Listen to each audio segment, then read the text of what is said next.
नमस्कार। आज हम पसंद हिंदी से पाठ 6 पढ़ेंगे। इस पाठ का नाम है रक्त और हमारा शरीर और इस पाठ के लेखक है यतीश अग्रवाल जी। यतीश अग्रवाल जी ने इस पाठ के अंतर्गत हमारे शरीर की संरचना में रक्त की भूमिका को बताया है और रक्त किस प्रकार से हमारे शरीर में क्या क्या कार्य करता है उसके संदर्भ में बताया है। तो आइए पढ़ते हैं हम पाठ रक्त और हमारा शरीर। दिव्या अनिल की छोटी बहन है। यो तो वह शुरू से ही बहुत कमजोर है, लेकिन इधर कुछ दिनों से उसे हर समय थकान महसूस होती रहती है। मन किसी काम में नहीं लगता, भूख भी पहले से कम हो गई है। अस्पताल में उसे डॉक्टर ने देखा तो कहा, लगता है दिव्या के शरीर में रक्त की कमी हो गई है, जांच कराकर देखते हैं। यह कहकर उन्होंने दिव्या को रक्त की जांच के लिए पास के एक कमरे में भेज दिया। वहां अनिल को अपनी ही जान पहचान की डॉक्टर दीदी दिखाई दी। डॉक्टर दीदी ने कहा, कहो अनिल, कैसे आना हुआ? अनिल ने बताया कि डॉक्टर ने दिव्या को खून की जांच के लिए आपके पास भेजा है। इतना सुनते ही डॉक्टर दीदी ने दिव्या की उंगली से रक्त की कुछ बूंदें एक छोटी सी शीशी में डाल दी और स्लाइड पर लगा दी। फिर अनिल से बोली, अनिल, तुम कल अस्पताल से रिपोर्ट ले जाना। अगले दिन अस्पताल पहुंचकर अनिल ने डॉक्टर दीदी के कमरे में दरवाजे पर दस्तक दी। भीतर से आवाज आई, आ जाओ। अनिल कमरे में प्रवेश कर पाया। डॉक्टर दीदी सूक्ष्मदर्शी द्वारा एक स्लाइड की जांच कर रही थी। दीदी ने इशारे से कहा तो पास रखी हुई कुर्सी पर वह बैठ गया। स्लाइड की जांच पूरी होने पर डॉक्टर दीदी ने साबुन से हाथ धोए और तौलिए से पोंछती हुई बोली, अनिल, दिव्या को एनीमिया है, चिंता की बात नहीं, कुछ दिन दवा लेगी तो ठीक हो जाएगी। अनिल के मन में जिज्ञासा हुई। वह बोला, दीदी एक सवाल पूछूं? हाँ हाँ, क्यों नहीं, डॉक्टर दीदी ने कहा। एनीमिया से आपका क्या मतलब है दीदी? उसने पूछा। यह जानने के लिए तुम्हें रक्त के बारे में जानना होगा, डॉक्टर दीदी ने कहा। फिर बोली, अनिल, देखने में रक्त लाल रंग का द्रव्य दिखाई देता है, किंतु इसे सूक्ष्मदर्शी द्वारा देखे तो यह भानुमति के पिटारे से कम नहीं। मोटे तौर पर इसके दो भाग होते हैं। एक भाग जो तरल है, जिसे हम प्लाज्मा कहते हैं। दूसरा वह जिससे छोटे बड़े कई तरह के कण होते हैं, कुछ लाल, कुछ सफेद और कुछ ऐसे जिनका कोई रंग नहीं, जिन्हें बिंबाणु कहते हैं। ये कण प्लाज्मा में तैरते रहते हैं। इतना कहकर डॉक्टर दीदी ने सूक्ष्मदर्शी के नीचे से एक स्लाइड लगाई, उसे फोकस किया और बोली, देखो अनिल, सूक्ष्मदर्शी द्वारा जो कण तुम्हें दिखाई दे रहे हैं, ये हैं लाल रक्त के कण। स्लाइड देख मानो आश्चर्य से उछल पड़ा था अनिल। रक्त की एक बूंद में इतने सारे कण, इसकी तो वह कल्पना भी नहीं कर सकता था। वह बोला, इन्हें देखकर तो ऐसा लग रहा है मानो बहुत छोटी छोटी बालूशाही रद्दी हो। हाँ दीदी बोली, लाल कण बनावट में बालूशाही की तरह ही होते हैं, गोल और दोनों तरफ से अवतल यानी बीच से दबे हुए। रक्त की एक बूंद में इनकी संख्या लाखों में होती है। यदि हम 1 मिलीमीटर रक्त ले तो उसमें हमें 40 से 55 लाख कण मिलेंगे। इनके कारण ही हमें रक्त का रंग लाल नजर आता है। ये कण शरीर के लिए दिन रात काम करते रहते हैं। सांस लेने पर साफ हवा में जो ऑक्सीजन तुम प्राप्त करते हो, उसे शरीर के हर हिस्से में पहुंचाने का कार्य इन कणों के द्वारा ही किया जाता है। इनका जीवन काल लगभग 4 महीने होता है। 4 महीने के होते होते ये नष्ट हो जाते हैं, लेकिन एक साथ नहीं, धीरे धीरे, कुछ आज, कुछ कल और कुछ उनमें से अगले दिन। तब तो कुछ ही महीनों में ये खत्म हो जाते होंगे, अनिल ने कहा। यह सुनकर डॉक्टर दीदी मुस्कुरा उठी और बोली, नहीं, ऐसा नहीं होता। शरीर में हर समय नए कण बनते रहते हैं, जो नष्ट कणों का स्थान ले लेते हैं। हड्डियों के बीच का जो भाग है, मज्मा में, ऐसे बहुत से कारखाने होते हैं जो रक्त कणों के निर्माण कार्य में लगे रहते हैं। इनके लिए हम इन कारखानों में प्रोटीन, लौह तत्व और विटामिन रूपी कच्चे माल की जरूरत होती है। यह पौष्टिक आहार से प्राप्त होते हैं। हरी सब्जी, फल, दूध, अंडा और गोश्त में ये तत्व उपयुक्त मात्रा में होते हैं। यदि कोई व्यक्ति उचित आहार ग्रहण नहीं करता तो इन कारखानों को आवश्यकता अनुसार कच्चा माल नहीं मिल पाता। नतीजा यह होता है कि रक्त कण बन नहीं पाते, रक्त में इनकी कमी हो जाती है। लाल कणों की इसी कमी को एनीमिया कहते हैं। तो क्या संतुलित आहार लेने मात्र से हम एनीमिया से बचे रह सकते हैं? अनिल ने सवाल किया। दीदी बोली, हाँ, यह कहना काफी हद तक के सही होगा। यूं तो एनीमिया बहुत से कारणों से हो सकता है, किंतु हमारे देश में इसका सबसे बड़ा कारण पौष्टिक आहार की कमी ही है। इसके अलावा इस रोग का एक और बड़ा कारण है पेट में कीड़ों का हो जाना। ये कीड़े प्रायः दूषित जल और खाद्य पदार्थों द्वारा हमारे शरीर में प्रवेश करते हैं। अतः इनसे बचने के लिए यह आवश्यक है कि हम पूरी सफाई से बनाए गए खाद्य पदार्थों को ही ग्रहण करें। भोजन करने से पूर्व अच्छी तरह से हाथ धो लें और साफ पानी ही पिएं।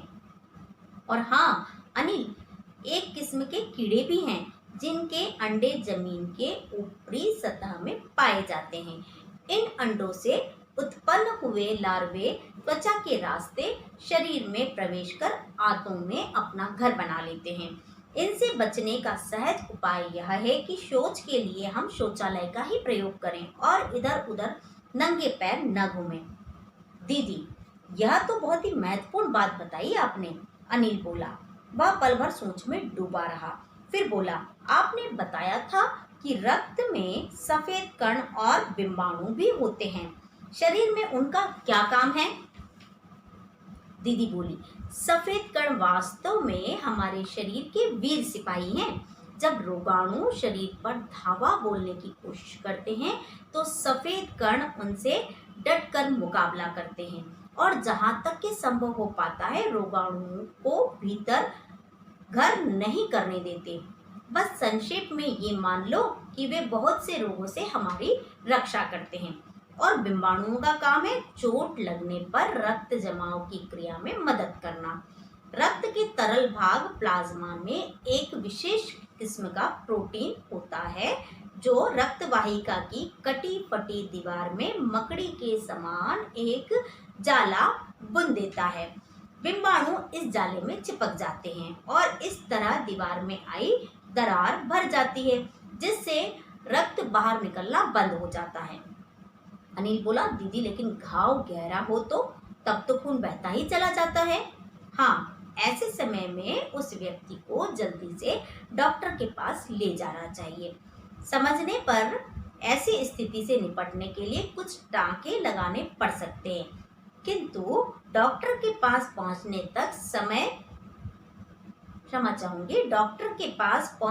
तक के समय में चोट के स्थान पर कसकर एक साफ कपड़ा बांध देना चाहिए। दबाव पड़ने से रक्त का बहना कम हो जाता है, जो उस व्यक्ति के लिए काफी लाभप्रद सिद्ध होता है। किंतु अगर बहुत अधिक रक्त बह जाए तो उस वक्त उसे रक्त चढ़ाने की भी जरूरत पड़ सकती है, दीदी ने समझाते हुए कहा। अनिल ने कहा, क्या ऐसे समय में किसी भी व्यक्ति का खून काम आ सकता है? दीदी बोली, अनिल, हर किसी का रक्त एक जैसा नहीं होता। कुछ विशेष गुणों के आधार पर रक्त को प्रमुख 4 वर्गों में बांट दिया गया है। जरूरतमंद व्यक्ति के रक्त समूह की जांच करने के बाद उसे रक्त समूह का रक्त चढ़ाया जाता है। लेकिन जरूरत के समय यदि उस रक्त समूह का कोई व्यक्ति नहीं मिले तब? अनिल ने पूछा। ऐसी आपात स्थिति के लिए ही ब्लड बैंक बनाए गए हैं। प्रायः हर बड़े अस्पताल में इस तरह के बैंक होते हैं जहां सभी प्रकार के रक्त समूह का रक्त तैयार रखा जाता है। किंतु इन ब्लड बैंकों में रक्त का भंडार सुरक्षित रहे, इसके लिए यह आवश्यक है कि हम समय समय पर रक्तदान करते रहे, दीदी ने कहा। क्या मैं भी रक्तदान कर सकता हूँ? अनिल ने पूछा। नहीं, अभी तुम छोटे हो। 18 वर्ष से अधिक आयु के स्वस्थ व्यक्ति ही रक्तदान कर सकते हैं। एक समय में उनसे लगभग 300 मिलीलीटर रक्त ही लिया जाता है। प्रायः यह समझा जाता है कि रक्तदान करने से कमजोरी हो जाएगी, किंतु यह विचार बिल्कुल निराधार है। हमारा शरीर इतना रक्त तो कुछ दिनों में बना लेता है। वैसे भी शरीर में लगभग 5 लीटर खून होता है। इसमें से यदि कुछ रक्त किसी जरूरतमंद व्यक्ति के लिए जीवन दान बन जाए तो इससे बड़ी क्या बात होगी, दीदी समझाते हुए बोली। फिर तो मैं बड़ा होने पर नियमित रूप से रक्तदान किया करूंगा, अनिल ने कहा। शाबाश अनिल, डॉक्टर दीदी ने अनिल की पीठ ठोकते हुए कहा। यह था पाठ हमारा शरीर और रक्त। तो इस पाठ के अंतर्गत जैसा कि आपने सुना कि रक्त के बारे में चर्चा की गई है और बताया गया है कि अनिल जो है अपनी बहन को लेकर अस्पताल पहुंचता है। डॉक्टर उसके शरीर में रक्त की कमी बताते हैं और इसके लिए उसका टेस्ट होता है, मतलब उसकी जांच करवाई जाती है और जांच में एनीमिया पाया जाता है। जब अपनी इस परिचित डॉक्टर दीदी से जांच लेने के लिए अनिल जाता है तो वह उनसे विभिन्न प्रकार के सवाल जिज्ञासावश करता है और पूछता है कि क्योंकि उसकी बहन को एनीमिया है तो वह कारण जानना चाहता है कि एनीमिया आखिर क्या होता है। डॉक्टर दीदी उसे बताती है कि एनीमिया को जानने से पहले उसे रक्त के बारे में जानना पड़ेगा, जो हमें लाल द्रव्य के समान दिखाई देता है। आपने भी रक्त को देखा होगा, जब भी कभी हमें चोट लगती है तो रक्त आ जाता है। इसे देखना एक साधारण सी बात है। आपने कई बार खेलते समय चोट खाई होगी और थोड़ा बहुत रक्त दिखाई दिया होगा। यह रक्त जो लाल रंग के द्रव्य के समान दिखाई देता है, इसी के बारे में पाठ के अंतर्गत बताया गया है कि कैसे जो है यह रक्त लाल द्रव्य के समान दिखाई देता है। इसके 2 भाग होते हैं। एक भाग जो तरल हमें दिखाई देता है, दूसरा है प्लाज्मा। प्लाज्मा हमें सामान्य आंखों से नहीं दिखाई देता है। प्लाज्मा को देखने के लिए ही डॉक्टर दीदी के द्वारा सूक्ष्मदर्शी लगाया जाता है और अनिल को दिखाया जाता है कि सूक्ष्मदर्शी के अंतर्गत कैसे जो है प्लाज्मा दिखाई दे रहे हैं। इन लाल लाल कणों को देखकर अनिल एकदम से चौंक जाता है और वह डॉक्टर दीदी को बताता है कि ये कण तो बिल्कुल बालूशाही की तरह दिखाई दे रहे हैं। बालूशाही एक मिठाई होती है जो गोल होती है, चारों तरफ से दबी हुई होती है और बीच में उसमें एक छिद्र मतलब छेद होता है। और इस मिठाई को अनिल बहुत अच्छे से जानता था, तो इस संरचना को देखकर उसके मन में अचानक से आया कि तो बालूशाही जैसा दिखाई देता है। दीदी इसको समर्थन करती है कि ठीक है, बालूशाही जैसे दिखाई देते हैं और इनकी संख्या 1 मिलीमीटर में 40 से 55 लाख तक के होती है। अर्थात इस प्रकार से दीदी इनकी संख्या भी बताती है और इसकी संख्या के संदर्भ में बताती है कि 4 महीने की आयु वाले होते हैं और यह धीरे धीरे नष्ट हो जाते हैं। लेकिन ये हमेशा जो है नष्ट होते रहते हैं और एक साथ कभी भी हमारे शरीर से नष्ट नहीं होते। कुछ आज नष्ट हुए तो कुछ कल हो जाएंगे, फिर कल के बाद में कुछ दिन में अगले नष्ट हो जाएंगे। तो ये बढ़ते रहते हैं और दिन की आयु 4 महीने की पूरी होती जाती है, वे समाप्त होते रहते हैं। तो ये नित्य नए हमारे शरीर में रक्त के साथ में बनते रहते हैं और 4 महीने की आयु के बाद में ये नष्ट भी होते रहते हैं, अर्थात कुछ महीनों में ये खत्म होते रहते हैं। अब इन कणों के संदर्भ में डॉक्टर दीदी ने बताया है कि जो हमारे शरीर में हड्डियां हैं, इनके बीच में एक भाग होता है जिसे मज्जा कहा जाता है ना। इस मज्जे में बहुत सारे कारखाने होते हैं, अर्थात हमारे शरीर के अंदर जो मशीनें होती हैं उन्हें जो है यहाँ पर कारखाना बताया गया है कि कारखाने होते हैं जो हमेशा हमारे शरीर में इन लाल कणों को निर्मित करते रहते हैं, बनाते रहते हैं। तो अब बनाते किससे? क्योंकि कारखाने को कच्चा माल चाहिए होता है। इस कच्चे माल से ही जो है कारखाने में किसी प्रकार की वस्तु बनाई जाती है। जैसे कि आप विभिन्न प्रकार के पेन, पेंसिल इत्यादि इस्तेमाल करते हैं, तो ये स्वाभाविक रूप से ऐसी बनावट में नहीं बनते हैं। इन्हें बनाने के लिए पहले कच्चे माल की आवश्यकता होती है, कच्ची सामग्री की आवश्यकता होती है। फिर उस सामग्री को वह जो वस्तु बनानी होती है उसमें ढाला जाता है। ठीक हमारे शरीर में भी ऐसी ही प्रक्रिया होती है। इन लाल कणों को बनाने के लिए इस कारखाने के अंतर्गत जो कच्चे माल की आवश्यकता होती है उसकी आपूर्ति हमें विभिन्न पौष्टिक आहारों से प्राप्त होती है। अब पौष्टिक आहार के अंतर्गत जो है लाल कणों को प्रोटीन की आवश्यकता होती है, लौह तत्व की आवश्यकता होती है, विटामिन की आवश्यकता होती है। इन सब से ही हमारे शरीर में लाल कण बनते हैं और इसीलिए हमें विभिन्न प्रकार की पौष्टिक वस्तुओं को खाना चाहिए और इनसे यह जो कारखाने हैं यह लाल कणों की आवश्यकता की पूर्ति करते हैं अर्थात लाल कणों का निर्माण करते हैं। जो बच्चे पौष्टिक आहार प्राप्त नहीं करते हैं उनमें लाल रक्त कणों की कमी हो जाती है। जैसे कि अनिल की बहन को एनीमिया हुआ। जब अनिल की बहन को एनीमिया हो गया तो क्या कारण रहा कि जो पौष्टिक वस्तु है, जो पौष्टिक आहार है, उन पौष्टिक आहारों की उसके शरीर में कमी हो गई थी। इसी कारण से जो है उसे एनीमिया हो गया। अब ये कहाँ कहाँ प्राप्त होता है? हरी सब्जियों में भरपूर मात्रा में रहते हैं वो प्रोटीन विटामिन, बहुत सारे फलों में रहते हैं, दूध में रहते हैं, अंडे में रहते हैं, गोश्त में रहते हैं। तो इन विभिन्न प्रकार के पौष्टिक आहारों से ही हमारे शरीर के अंतर्गत लाल रक्त कण बनते हैं। तो विभिन्न प्रकार से जब हम इन आहार को लेते हैं तो स्वाभाविक सी बात है हम स्वस्थ रहेंगे, लेकिन हम पौष्टिक आहार नहीं रहेंगे तो हम बीमार पड़ जाएंगे। मम्मियाँ हरी सब्जी बनाती हैं तो आप लोग खाते नहीं हैं और ना नुकुर करते हैं, जबकि इन पौष्टिक आहार के अंतर्गत इन सब्जियों की महती भूमिका होती है। हमें विभिन्न प्रकार की सब्जियां खानी चाहिए जिससे हमें विभिन्न प्रकार के पोषक तत्व मिल सके और हमारे शरीर के अंदर जो कारखाने हैं वे कारखाने हमारे यहाँ लाल रक्त कणों का निर्माण कर सके जिससे हम स्वस्थ रहें। नहीं तो हम भी अनिल की बहन की तरह एनीमिया के शिकार हो जाएंगे। तो डॉक्टर दीदी के द्वारा बताया गया कि पौष्टिक आहारों की कमी के कारण ही हमारे देश में सबसे ज़्यादा लोग एनीमिया से शिकार होते हैं। लेकिन पौष्टिक आहार के अलावा कुछ लोग कहेंगे कि हम तो पौष्टिक आहार लेते हैं, भरपूर हरी सब्जियां खाते हैं, दूध अंडे गोश्त इत्यादि खाते हैं, लेकिन फिर हमें एनीमिया की जो है शिकायत क्यों हो गई?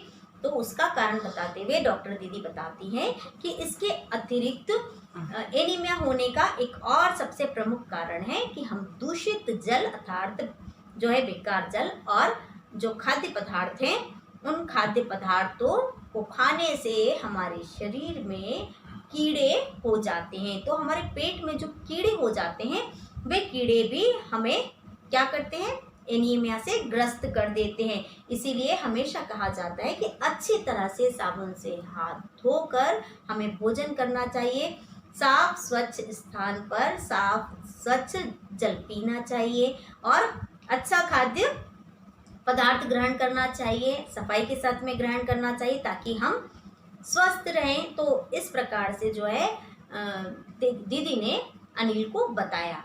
और इसके अतिरिक्त एक और कारण है जिससे हम बीमार हो सकते हैं, वह है एक प्रकार के जमीन पर पेट के कीड़े तो बीमार कर ही रहे हैं, लेकिन जमीन पर जो कीड़े हैं वह भी हमें बीमार करते हैं। जमीन पर जो कीड़े ये हमें दिखाई नहीं देते अर्थात हम इन्हें प्रत्यक्ष आंखों से देख नहीं सकते हैं, यह जमीन के ऊपरी हिस्से पर पाए जाते हैं। तो ये जो कीड़े होते हैं जमीन पर अंडे दे देते हैं और ये जो अंडे हैं इनसे एक लार्वा उत्पन्न होता है जो हमारी त्वचा, हमारी जो स्किन होती है उससे हमारे शरीर में प्रवेश कर जाते हैं और फिर वे हमारी आंतों में पहुंच जाते हैं और आंतों में पहुंचकर वे हमें बीमार कर देते हैं। तो हमें हमेशा विभिन्न प्रकार से अपने घर के फर्श को अर्थात जमीन को भी साफ करते रहना चाहिए ताकि हम बीमार न पड़े। तो डॉक्टर दीदी इस प्रकार से जो है रक्त कणों के, लाल कणों के जो बारे में बात करती है उससे अनिल संतुष्ट होता है और बताता है कि किस प्रकार से उसे यह बात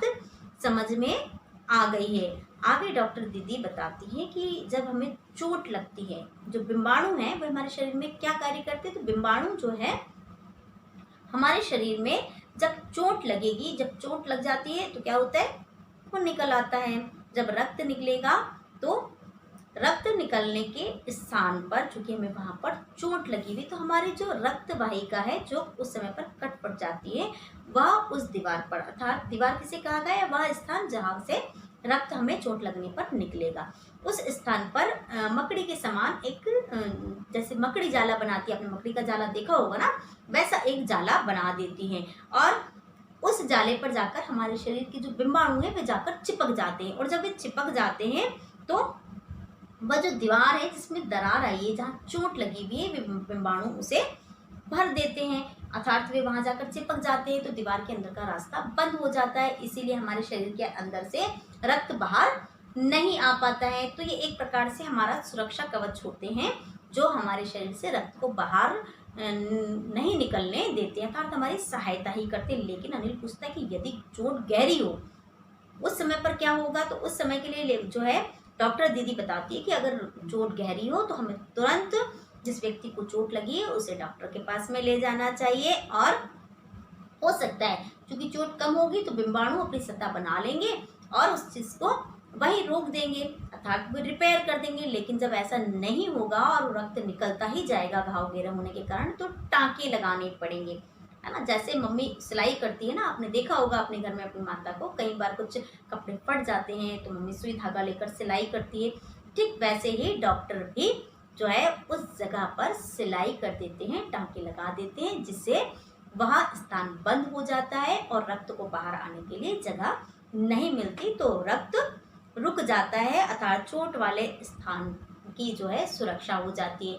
लेकिन यदि हम चोट लगी हुई है घर पर और डॉक्टर के पास तक के जा रहे हैं और रक्त बहुत ज़्यादा बह रहा है, तो ऐसी परिस्थिति में हमें रक्त को बहने नहीं देना चाहिए, अर्थात जब तक के हमें चोट वाले लगे हुए स्थान से डॉक्टर के पास तक के जाना है, वहां तक पहुंचने के लिए हमें एक साफ कपड़ा रक्त को बंद करने के लिए उस स्थान पर बांध देना चाहिए, ताकि जो व्यक्ति चोटिल हुआ है उसके शरीर से बहुत अधिक मात्रा में रक्त नहीं बहे, तो इससे वह उसके लिए काफ़ी लाभप्रद होगा, अर्थात उसकी जान बच जाएगी। क्योंकि यदि रक्त ज़्यादा बह गया तो मरीज की हालत गंभीर हो जाएगी, और कई अवस्था ऐसी होती है कि यदि रक्त ज़्यादा बह जाता है तो उस मरीज को रक्त चढ़ाने की भी ज़रूरत पड़ती है। तो अब जब रक्त उसके शरीर को दिया जाएगा तो वो कहाँ से आएगा, वह डॉक्टर दीदी ने बताया कि वो आएगा ब्लड बैंक से, अर्थात ब्लड बैंक वह बैंक है जहाँ पर जैसे बैंक नाम सुना है आपने, पैसे जमा होते हैं, ऐसे ब्लड बैंक है, तो वहाँ पर रक्त एकत्रित किया जाता है। जिस किसी व्यक्ति को रक्त की जरूरत होती है वहाँ उस ब्लड बैंक से रक्त ले सकता है। रक्त को 4 भागों में बांटा गया है, इन 4 समूह के आधार पर ही जो मानव के रक्त होते हैं, उस जिस व्यक्ति को जो भी चोट लगने वाला व्यक्ति है उसका जो रक्त समूह होगा उसी रक्त समूह का उसे रक्त चढ़ा दिया जाएगा, जिससे उसकी जान बच जाएगी। अब ये जो ब्लड बैंक है इसमें रक्त कहाँ से आएगा, तो हम जैसे अन्य जितने भी मानव इस पृथ्वी पर हैं वे कोई भी अपना रक्त किसी भी व्यक्ति को आवश्यकता पड़ने पर दे सकते हैं। तो अनिल ने पूछा कि मैं भी दे सकता हूँ, पर दीदी ने बताया नहीं, अभी वह छोटा है, रक्त देने की आयु 18 वर्ष है, 18 वर्ष की आयु वाला स्वस्थ व्यक्ति ही रक्त दे सकता है और आवश्यकता पड़ने पर किसी भी व्यक्ति की जान बचा सकता है। इससे अनिल बहुत अधिक प्रभावित हुआ और उसने भी प्रण किया कि जब वह बड़ा हो जाएगा तो वह भी रक्तदान करेगा। रक्तदान करने वाला व्यक्ति हमेशा स्वस्थ रहता है, अर्थात वह बीमार हो जाता है, उसके शरीर में रक्त की कमी हो जाती है। ये सब बातें निराधार है, क्योंकि हमारा शरीर रक्त निर्मित करता रहता है, इसलिए उसे रक्त की किसी प्रकार की कमी नहीं होती। हमारे शरीर में लगभग 5 लीटर रक्त होता ही होता है। यदि हम किसी की आवश्यकता पड़ने पर सहायता करने के लिए कुछ रक्त उसे दे भी दें तो हमारे शरीर में रक्त की कमी नहीं होती। तो इस प्रकार से लेखक ने इस पाठ में रक्त और हमारे शरीर की बात की है और हमें बताया है कि रक्त की हमारे शरीर में क्या भूमिका है। तो इस प्रकार से आपने इस पाठ पढ़ा और समझा। मैं आशा करती हूँ कि अब आप अपने स्वास्थ्य का ध्यान रखेंगे, भरपूर मात्रा में पौष्टिक आहार लेंगे ताकि आप कभी बीमार ना पड़े, या विभिन्न प्रकार के खाद्य पदार्थ आप साफ स्वच्छ अवस्था में अच्छे साबुन से हाथ धोकर खाएंगे, और साथ में रक्तदान का भी ध्यान रखेंगे कि किसी भी व्यक्ति को आवश्यकता पड़ने पर जब आप बड़े हो जाएं तब रक्तदान कर कर उनका जीवन बचा सके। धन्यवाद।